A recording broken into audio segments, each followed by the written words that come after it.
Selamat pagi sidang jemaat GSCA, Peniel dan Surabaya dan cabang Kemendung, Gemar Mimbar online pada tanggal 18 Juli 2022 terambil di dalam kitab Mazmur 144 ayat 1 sampai dengan 7. Demikian bunyinya. Dari Daud, terpujilah Tuhan, gunung batuku, yang mengajar tanganku untuk bertempur dan jari-jariku untuk berperang, yang menjadi tempat perlindunganku dan kubu pertahananku, kota bentengku dan penyelamatku, perisaiku dan tempat aku berlindung, yang menundukkan bangsa-bangsa ke bawah kuasaku. Ya Tuhan, apakah manusia itu sehingga Engkau memperhatikannya, dan anak manusia sehingga Engkau memperhitungkannya. Ayat 4, manusia sama seperti angin, hari-harinya seperti bayang-bayang yang lewat. Ya Tuhan, teguhkanlah langit-Mu dan turunkanlah sentuhlah gunung-gunung sehingga berasap. Ayat 6, lontarkanlah kilat-kilat dan serahkanlah mereka, lepaskanlah panah-panah-Mu sehingga mereka kacau. Ayat 7, ulurkanlah tangan-Mu dari tempat tinggi, bebaskanlah aku dan lepaskanlah aku dari banjir, dari tangan orang-orang asing. Kita lanjut dengan Mazmur 37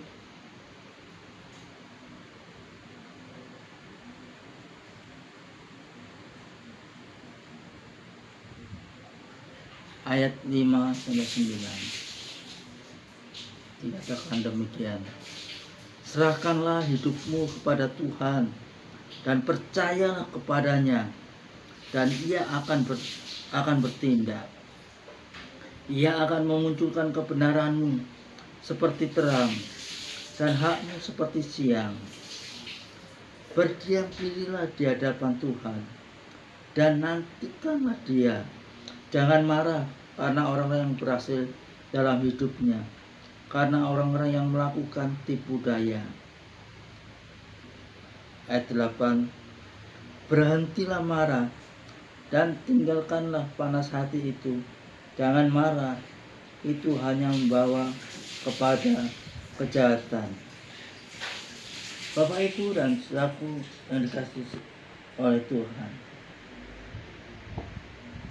pada pagi yang indah ini kita akan mendengar firman Tuhan. Ayat firman Tuhan di atas mengingatkan kita untuk selalu bersandar kepadanya. Berserulah kepadanya karena Dia sanggup menolong Bapak, Ibu, dan saudara-saudaraku hari-hari ini. Jangan berharap kepada kekayaan, berhala, dan pertolongan manusia. Berharaplah hanya kepada Allah. Mengapa harus mempercayai Allah? Ada 3 alasan kita berani mempercayai Allah. Pertama, firman-Nya tidak berubah. Terambil di dalam Yesaya 40 ayat 8. Dikatakan, rumput menjadi kering, bunga menjadi layu, tapi firman Allah tetap selama-lamanya. Semua yang ada di dunia ini dapat berubah janji. Janji manusia dapat berubah. Jika Tuhan berjanji melalui firman-Nya, maka Dia pasti menggenapinya. Langit dan bumi akan berlalu, tetapi firman-Nya kekal untuk selama-lamanya. Amin, saudara. Yang kedua, kuasa-Nya tidak terbatas. Kalau yang pertama tadi firman-Nya tidak berubah.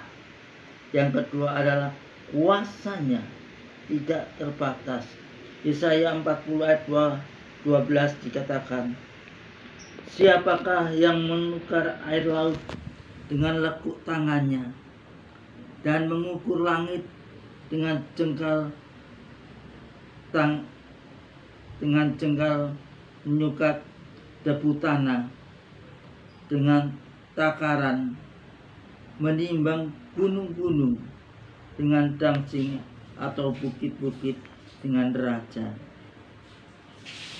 Lihat alam semesta, bintang-bintang, bulan, matahari, dan planet-planet di angkasa.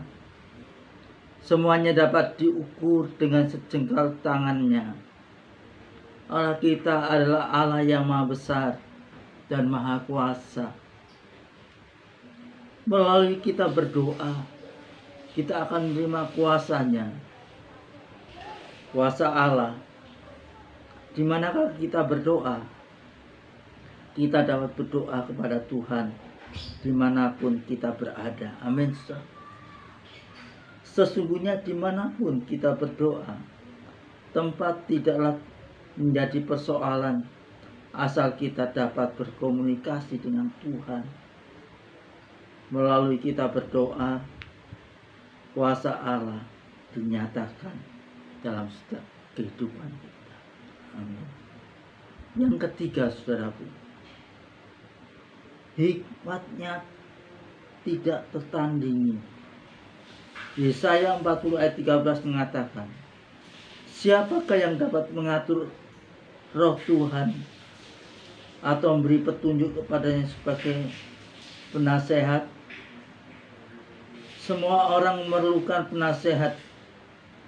Di dunia banyak orang yang menyatakan dirinya sebagai penasehat, baik melalui ramalan-ramalan dari ilmu gaib, arwah orang mati, maupun buku primbon. Namun semua itu adalah kekejian bagi Tuhan. Dia adalah penasehat yang ajaib.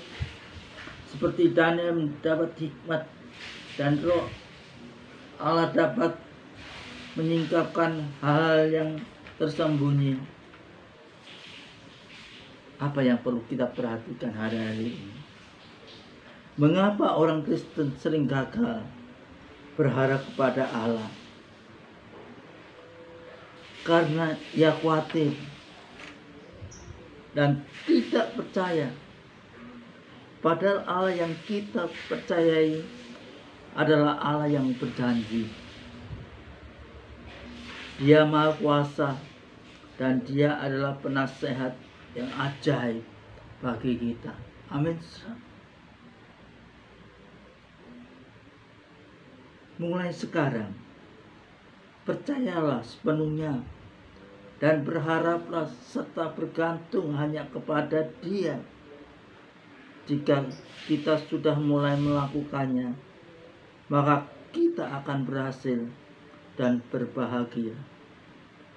Sebagai ayat penutup, kita akan membaca dalam Amsal pasal 3 ayat 5 sampai 8. Demikian bunyinya. Percayalah kepada Tuhan dengan segenap hatimu dan janganlah bersandar pada pengertianmu sendiri. Akuilah Dia segala lakumu, maka Ia akan meluruskan jalanmu. Jangan engkau menganggap dirimu sendiri bijak. Takutlah akan Tuhan dan jauhilah kejahatan. 8. Itulah yang akan menyembuhkan tubuhmu dan menyegarkan tulang-tulangmu. Aminlah. Amin. Biar lewat kebenaran firman Tuhan ini, apa yang menjadi masalah-masalah hari-hari ini, yang menjadi masalah-masalah yang kita hadapi hari-hari ini, kita sudah membaca firman Tuhan. Ya, firman Tuhan ini boleh memberi pengertian lebih jelas dalam setiap persoalan kita. Terpujilah nama Tuhan. Mari kita akan berdoa bersama-sama.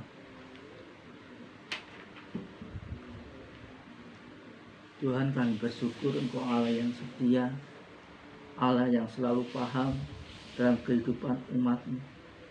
Apapun yang kami hadapi hari-hari ini, biarlah Tuhan selalu buka jalan dalam pergumulan kami. Yang lemah, Tuhan beri kekuatan. Yang dalam pergumulan sakit, biarlah Tuhan beri kesembuhan dalam kehidupan mereka.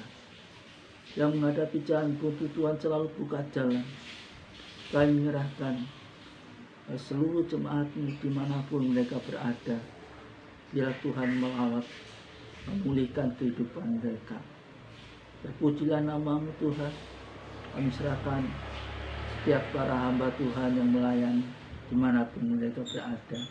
Biarlah nama-Mu ditinggikan dan dimuliakan. Terpujilah nama-Mu Bapa. Haleluya. Amin.